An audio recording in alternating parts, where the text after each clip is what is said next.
क्या हो अगर कानून अपराधियों को छोड़ दे और एक आम इंसान खुद उन्हें सजा देना शुरू कर दे। देखते ही देखते शहर में एक रहस्यमयी विजिलेंटे का खौफ फैल जाता है, जिसे पकड़ने में पूरी पुलिस भी नाकाम हो जाती है। आखिर वो कौन है और क्यों कर रहा है ये सब? आइए जानते हैं इस जबरदस्त एक्शन थ्रिलर फिल्म की पूरी कहानी। कहानी की शुरुआत एक अनजान यूरोपीय शहर से होती है, जहां एक युवा महिला अपने छोटे बेटे के साथ सुपरमार्केट में रोजमर्रा का सामान खरीद रही होती है। खरीदारी पूरी करने के बाद दोनों आराम से दुकान से बाहर निकलते हैं और सड़क पर चलने लगते हैं। लेकिन अगले ही पल उनकी जिंदगी हमेशा के लिए बदल जाती है। अचानक वहां से गुजर रहा एक हमलावर महिला पर टूट पड़ता है और उसकी गर्दन पर चाकू से वार करके मौके से फरार हो जाता है। सब कुछ इतनी तेजी से होता है कि किसी को कुछ समझने का मौका ही नहीं मिलता। महिला का छोटा बेटा अपनी आंखों के सामने अपनी मां को सड़क पर गिरते और खून से लथपथ तड़पते हुए देखता रह जाता है। कुछ ही देर में वहीं उसकी मौत हो जाती है, जबकि बच्चा पूरी तरह बेबस खड़ा रह जाता है। ये सनसनीखेज घटना जल्द ही पूरे शहर की सबसे बड़ी खबर बन जाती है। समाचारों में बताया जाता है कि इस हमले का शक एक अवैध प्रवासी पर है। ये खबर फैलते ही पूरे शहर में डर का माहौल बन जाता है। अब माता पिता अपने बच्चों को अकेले बाहर भेजने से घबराने लगते हैं और कई महिलाएं खुद को सुरक्षित महसूस नहीं करती। रिपोर्ट्स के मुताबिक लोगों का भरोसा अब सरकार और कानून व्यवस्था से उठता जा रहा है। ऐसे में शहर के बहुत से लोग एक रहस्यमयी शख्स पर उम्मीद लगाने लगते हैं, जिसे सिर्फ विजिलेंटे सिटीजन के नाम से जाना जाता है। ये अज्ञात व्यक्ति अपने तरीके से अपराधियों को सजा देता है। वो उन खतरनाक अपराधियों और प्रभावशाली लोगों का शिकार कर रहा है जिन पर अपराध को बढ़ावा देने या उसे रोकने में नाकाम रहने के आरोप हैं। कुछ लोगों के लिए वो सिर्फ एक खतरनाक हत्यारा है, लेकिन कई लोगों की नजर में वही अकेला इंसान है जो वो काम कर रहा है जिसे कानून और प्रशासन नहीं कर पाए। धीरे धीरे इंटरनेट पर उसके समर्थन में लोगों की संख्या तेजी से बढ़ने लगती है। हर नए हमले के बाद सोशल मीडिया पर उसकी चर्चा और भी ज्यादा होने लगती है। हाल ही में एक बड़े मिडिल ईस्ट अपराधी गिरोह के सरगना और उसके कई साथी मृत पाए गए थे। इस घटना के बाद विजिलेंटे सिटीजन पूरे शहर में डर, विवाद और बदले की सबसे बड़ी पहचान बन चुका होता है। इसी बीच कहानी में एक अमेरिकी नागरिक माइकल सैंडर्स की एंट्री होती है, जो अपने बिजनेस मैनेजर ओवेन से मिलने आता है। बातचीत के दौरान पता चलता है कि माइकल अमेरिकी सेना का एक सक्रिय अधिकारी है। अपने पिता की मौत के बाद वो यूरोप आया है, क्योंकि उसे अपने पिता का रियल एस्टेट कारोबार विरासत में मिला है। हाल ही में उसके पिता की कैंसर से मौत हुई थी, जिसके बाद शहर में मौजूद करीब 3,500 किराए की प्रॉपर्टियों की जिम्मेदारी अब माइकल के हाथों में आ गई है। इन प्रॉपर्टियों से हर साल लगभग 50 मिलियन यूरो की कमाई होती है। माइकल चाहता है कि जो किराएदार लंबे समय से किराया नहीं दे रहे हैं, उन्हें जल्द से जल्द बाहर निकाल दिया जाए।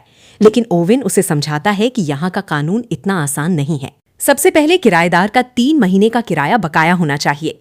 उसके बाद उसे आखिरी नोटिस भेजा जाता है और भुगतान के लिए 4 हफ्तों का समय दिया जाता है। अगर इसके बाद भी वो किराया नहीं चुकाता तो कोर्ट से आदेश लेना पड़ता है, जिसमें करीब 7 महीने और लग सकते हैं। यानी कोई भी किराएदार महीनों तक बिना किराया दिए उसी मकान में रह सकता है, जबकि माइकल को हर महीने लगभग 5 मिलियन यूरो का नुकसान उठाना पड़ता है। इतना ही नहीं, टैक्स विभाग भी उसकी कंपनियों की मालिकाना जानकारी की जांच शुरू कर चुका है। चूंकि माइकल इस देश का नागरिक नहीं है, इसलिए सरकार उसकी कुछ खाली प्रॉपर्टियों में प्रवासियों को बसाना चाहती है। लेकिन माइकल साफ मना कर देता है। वो कहता है कि अगर सरकार उन प्रॉपर्टियों का इस्तेमाल करना चाहती है तो उसका पूरा किराया देना होगा। इस पर ओवेन उसे चेतावनी देता है कि अगर सरकार को असली मालिकाना जानकारी मिल गई तो वे बिना कोई भुगतान किए भी उसकी प्रॉपर्टियां अपने कब्जे में ले सकते हैं। ओवेन उसे सलाह देता है कि सरकार का साथ देना ही बेहतर होगा। शायद इसके बदले उसे आसानी से नागरिकता भी मिल जाए। लेकिन माइकल उसकी बात मानने से इनकार कर देता है।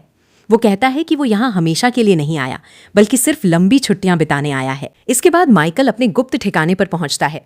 वो अपने अपार्टमेंट के अंदर एक्सरसाइज कर रहा होता है, जबकि उसके पास रखी मेज पर कई बंदूकें और गोलियों के डिब्बे साफ दिखाई दे रहे होते हैं। यही खुलासा होता है कि रहस्यमयी विजिलेंटे सिटीजन और कोई नहीं बल्कि खुद माइकल है। इसके बाद वो अपना चेहरा धुंधला और आवाज बदलकर एक वीडियो रिकॉर्ड करता है। वीडियो में वो कहता है कि उसके हर कदम का मकसद सिर्फ आम लोगों की रक्षा करना है। जब कोई और आगे बढ़कर कार्रवाई नहीं करता, तब वो खुद ये जिम्मेदारी उठाता है। उधर विजिलेंटे सिटीजन से जुड़ी लगातार बढ़ती घटनाओं को देखते हुए इंटरपोल के रीजनल चीफ हेनरी उसके खिलाफ अभियान की कमान संभाल लेते हैं। हेनरी आधिकारिक बयान जारी करते हुए साफ कहते हैं कि चाहे जनता का एक बड़ा हिस्सा विजिलेंटे का समर्थन कर रहा हो, लेकिन पुलिस किसी भी कीमत पर उसे कानून के कटघरे में लाएगी। इसी दौरान माइकल एक सिटी बस में सफर कर रहा होता है। बस में बैठे कुछ बदमाश टिकट लेने से साफ इनकार कर देते हैं। ड्राइवर उन्हें कई बार किराया देने के लिए कहता है, लेकिन वे उसकी बात का मजाक उड़ाते रहते हैं। स्थिति को और बिगड़ने से रोकने के लिए माइकल खुद ही उन सभी का किराया चुका देता है ताकि बस आगे बढ़ सके। लेकिन उसकी मदद की कद्र करने के बजाय वे लोग उसी पर हंसते हैं और उसे लूजर कहकर अपमानित करते हैं। माइकल बिना गुस्सा किए उनमें से एक के पास जाकर बैठ जाता है और समझाने लगता है कि कानून तोड़ने वाली छोटी छोटी आदतें भी धीरे धीरे पूरे समाज को खोखला कर देती हैं। तभी उसके बगल में बैठा गुंडा चुपके से चाकू निकालने की कोशिश करता है, लेकिन माइकल फुर्ती से अपनी पिस्तौल उसकी कमर से सटा देता है। बंदूक महसूस होते ही उस गुंडे की सारी हेकड़ी पल भर में निकल जाती है। अपनी बात खत्म करके माइकल ऐसे वापस अपनी सीट पर बैठ जाता है मानो कुछ हुआ ही न हो। इसके कुछ समय बाद वो एक अस्पताल पहुंचता है जहां उसकी मुलाकात एल्सा से होती है। वो यौन हमले की शिकार है और हमलावरों ने उसे बेरहमी से पीटा था। 3 हफ्तों तक कोमा में रहने के बाद उसे अभी अभी होश आया होता है।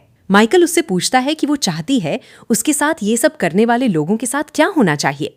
एल्सा कहती है कि वो चाहती है उन सभी को पूरी जिंदगी जेल में रहना पड़े। इस पर माइकल उसे समझाता है कि अदालत के जरिए इंसाफ पाने की राह बहुत लंबी और मुश्किल होती है। वो बताता है कि ये मुकदमा सालों तक चल सकता है। इस दौरान उसे बार बार अजनबियों के सामने उसी दर्दनाक घटना को याद करके बयान देना पड़ेगा। वकील उसकी हर बात पर सवाल उठाएंगे, उसे झूठा साबित करने की कोशिश करेंगे और उसकी साख को पूरी तरह खत्म करने की कोशिश करेंगे।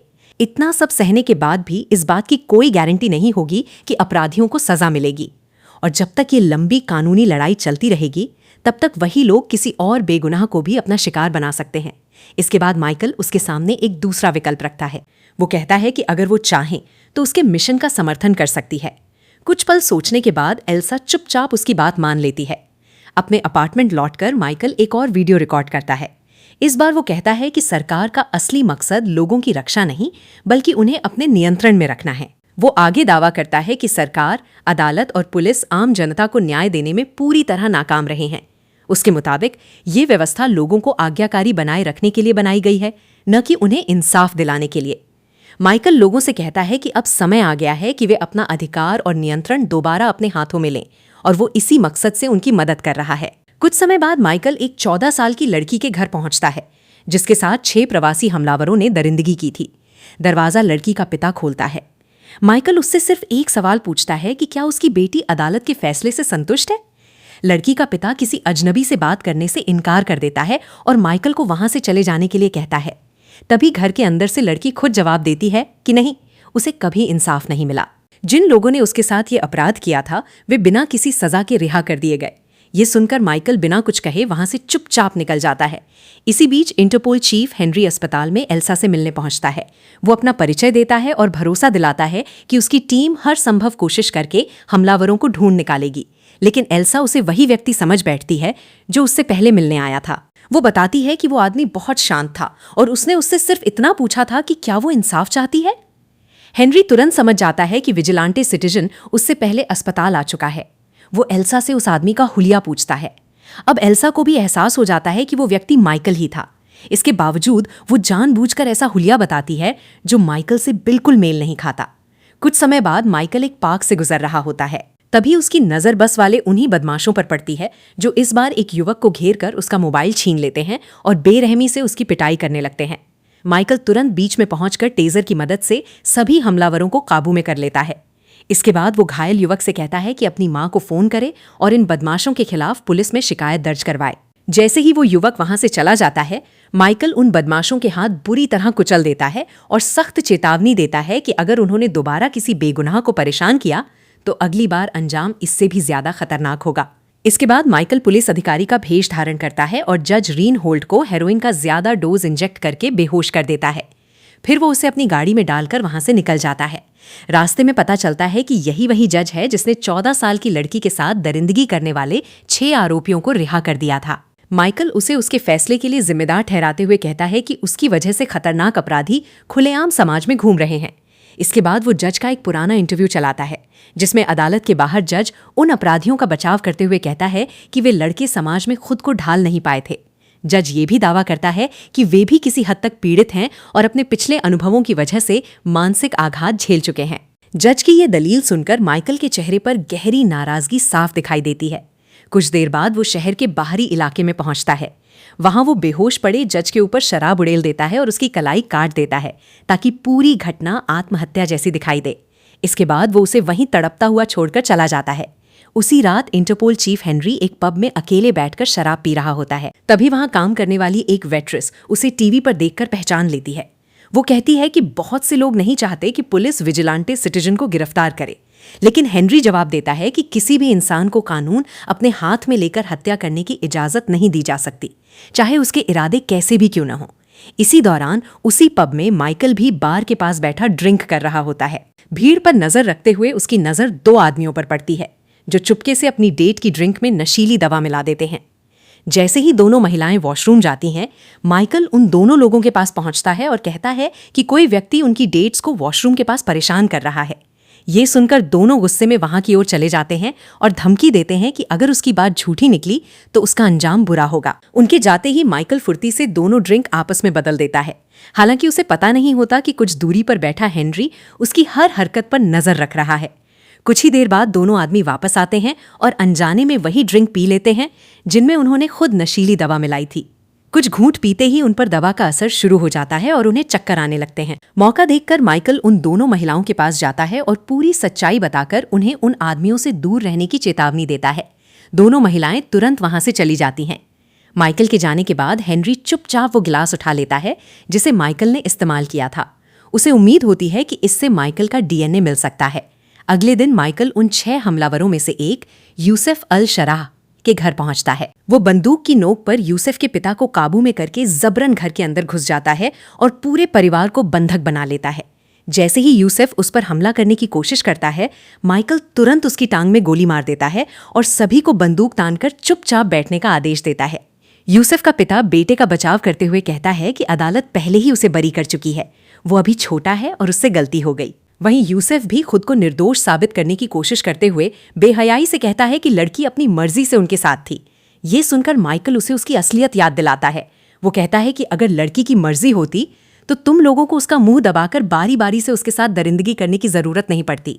इसके बाद माइकल यूसुफ की बहन की तरफ मुड़ता है। वो बताता है कि उसने सोशल मीडिया पर लिखा था कि उस लड़की के साथ जो हुआ उसकी जिम्मेदार वही खुद थी, क्योंकि उसने छोटी स्कर्ट पहनकर लड़कों को उकसाया था।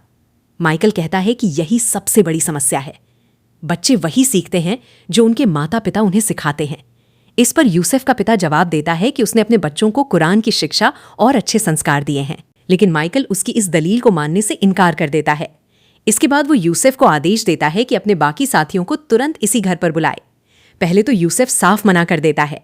तब माइकल 5 से उल्टी गिनती शुरू करता है और अपनी बंदूक उसकी माँ की तरफ तान देता है। अपनी माँ की जान खतरे में देखकर यूसुफ आखिरकार डर जाता है और अपने साथियों को फोन करके घर बुला लेता है। कुछ ही देर में उसके 2 साथी वहां पहुंच जाते हैं। दरवाजे के अंदर कदम रखते ही माइकल बिना कोई मौका दिए उन दोनों को गोली मार देता है। इसके बाद वो यूसुफ और उसके परिवार को भी मौत के घाट उतार देता है। थोड़ी देर बाद बाकी बचे हमलावर भी वहां पहुंचते हैं, लेकिन माइकल उन्हें भी एक एक करके मार गिराता है। उधर हेनरी को आखिरकार पता चल जाता है कि विजिलेंटे सिटीजन असल में माइकल सैंडर्स ही हैं। वो तुरंत एक स्पेशल ऑपरेशन टीम के साथ माइकल के अपार्टमेंट पर छापा मारने निकल पड़ता है, लेकिन माइकल पहले से ही पूरी तैयारी कर चुका होता है। वो एक बख्तरबंद कंटेनर के अंदर छिपकर अपने मोबाइल पर लगे सिक्योरिटी कैमरों की मदद से पूरी कार्रवाई पर नजर रख रहा होता है। जैसे ही पुलिस उसके अपार्टमेंट में घुसती है, माइकल उन्हें तुरंत वहां से चले जाने की चेतावनी देता है, लेकिन पुलिस पीछे हटने के बजाय सीधे फायरिंग शुरू कर देती है। जवाब में माइकल भी गोलियां चलाता है और कमरे में मौजूद पूरी टीम को मार गिराने के बाद वहां से फरार हो जाता है।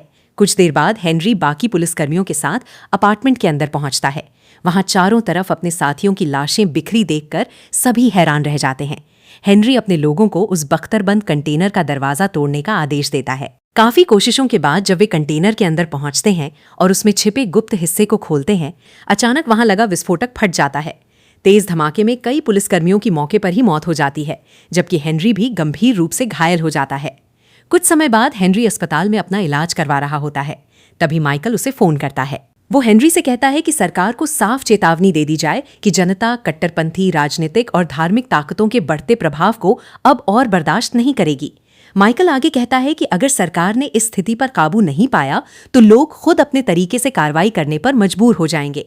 ये बात सुनने के बाद हेनरी फैसला करता है कि अगर प्रधानमंत्री उसकी बात नहीं सुनते तो वो मीडिया के सामने आकर पूरी सच्चाई रखेगा। कुछ समय बाद एक न्यूज रिपोर्ट में बताया जाता है कि हाल ही में 3 जज संदिग्ध परिस्थितियों में मारे गए हैं। शुरुआत में उनकी मौत को आत्महत्या माना गया था, लेकिन लगातार हुई इन घटनाओं ने कई सवाल खड़े कर दिए हैं।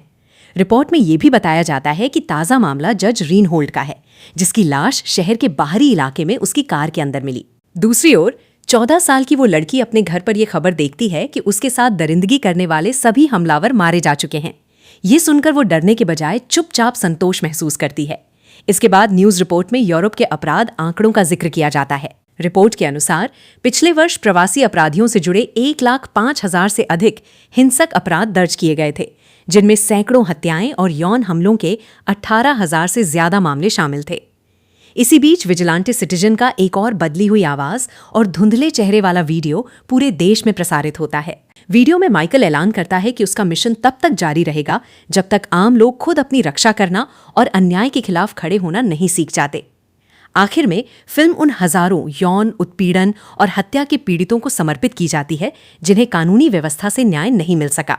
यहीं पर इस फिल्म की कहानी समाप्त हो जाती है। तो दोस्तों, अगर आपको ये फिल्म एक्सप्लेन पसंद आया हो तो वीडियो को लाइक करें, चैनल को सब्सक्राइब करें और ऐसी ही दमदार मूवी एक्सप्लेन वीडियो देखने के लिए बेल आइकन भी जरूर दबाएं। मिलते हैं अगली शानदार वीडियो में। तब तक के लिए धन्यवाद।